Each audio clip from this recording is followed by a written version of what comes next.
সবাই যদি যুদ্ধে যেত কে লাগাতো দান, নাতিপুতির জন্য কে জুগিয়েছিল বাতের যুগান, নদী পার করে দিয়ে নায়ের ভাড়া না নেওয়া মাঝিটাও মুক্তিযুদ্ধের একটি অংশ, কুটার কারণে মাঝির ছেলের ভবিষ্যৎ হবে কেন ধ্বংস।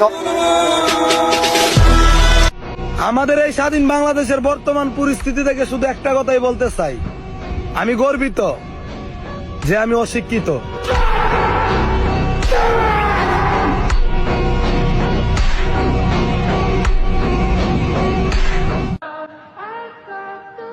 যদি জানতাম এদেশে চাকরি করতে হলে কোটা লাগে, বাপ দাদার মুক্তিযোদ্ধা সার্টিফিকেট লাগে, তাহলে ছোট থেকে কামলাই দিতাম, পড়ালেখা করতাম না।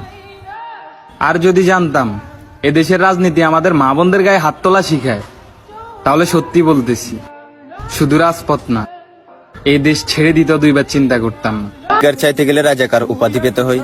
জানি না আল্লাহ সে দেশে আর কি কি উন্নতি দেখতে হয়। আল্লাহ ছাড় দেয় কিন্তু ছেড়ে দেয় না।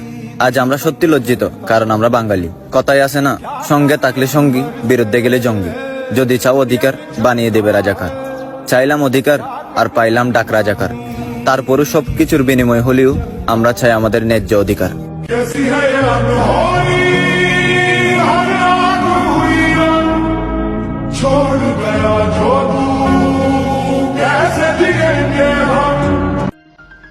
চাইতে গেলে অধিকার, হইতে হবে রাজাকার। বিষয়টা এমন হইয়া গেছে, গরিব কৃষকের মেধাবী ছাত্রটা হচ্ছে মশামাছি, আর বংশে কেউ যদি মুক্তিযোদ্ধা থাকে সে হচ্ছে হাতি। সোনার বাংলাদেশে আমাদের কোনো অধিকার নাই, দেশ তো চালাইব মুক্তিযোদ্ধার নাতি। A little bit of activation to push your ass out. Gotta put the roll in so that I'm about to pass out. Gonna dig you, and I can't even lie about it, baby. Just alleviate your clothes.